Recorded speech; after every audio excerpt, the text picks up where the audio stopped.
The bar was jam-packed, floor was jam-packed. What is your first Doryman experience or memory? I first started coming out to Doryman when I was 19, obviously, and at the time, the Phantoms, I think were here my first night when I was turned 19. And what year would that have been? 89. Okay. And what about your first gig? Do you remember the first time you played here? Yeah, and that was I had a band with Marc Poirier, my uncle Ephraim, and Marc Leblanc from Bellecote. What was the name of that band? Oh my God. You gotta dig deep. Yeah, and, something Horizon, I can't remember anyway. Okay. Did it last long? About a couple of years, probably. Okay. Yeah. So do you remember that first night on stage here? Had you played a lot before? Yeah, well, I mean, I started playing in the bars when I was 16, so not necessarily in Shedican because people probably would have known, but I probably had a bit of jitters at the first, when I was still young, but still I was more comfortable in a bar than in a theater for sure. And how different is this room from other rooms you've played? First off, sound-wise is like acoustics, whatever is not much better anyway, and the atmosphere is just always amazing. And can you feel the crowd more here? Oh, definitely, yeah. That's one thing, and it's really hard to describe, but I mean, not so much nowadays. But I mean, there was a time where from the first song, people were on the dance floor. Your night was starting from the first song. You knew if you had them from the first song, yeah, you were exactly, all set. Yeah.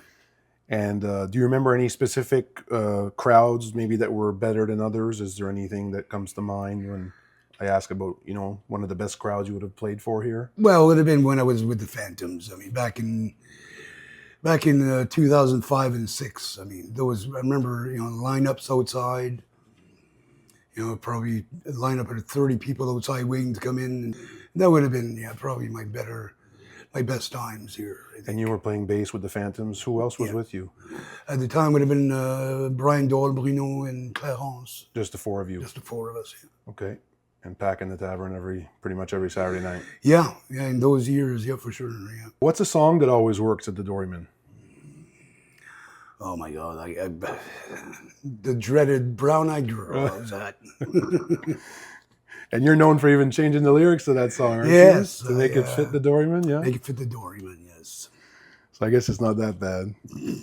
Gotta have fun. That's right. And any funny things that have happened here over the years? Anything that comes to mind? If I ask about one of the funniest memories or something? Sure, with Bruno. Well, with Bruno, absolutely. I mean, and most of it happens on stage.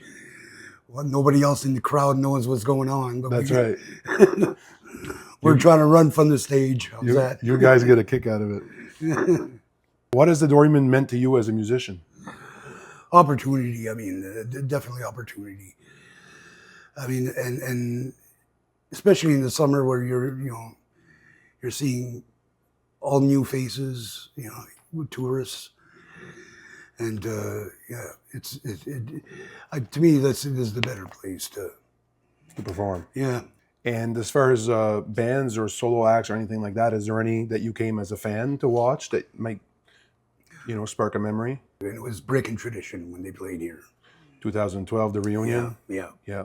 Great night. It was a good night. Yeah. When you were living away for a little while, did obviously social media was not like it is now, but is there any times you wished you would hear stories of people playing here, anything like that? Did it make you want to come back home, or is there anything like that happened?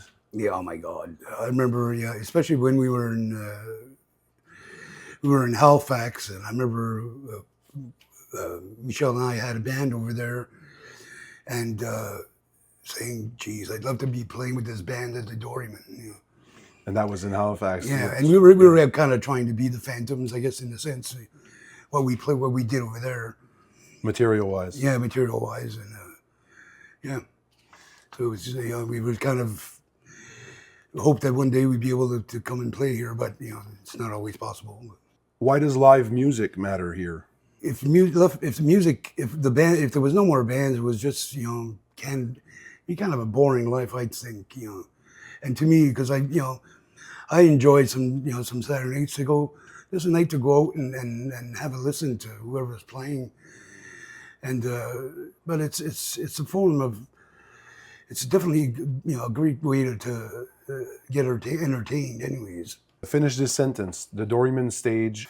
you never leave here without some kind of memory. Whether it's from the stage view, there's always something every night you play.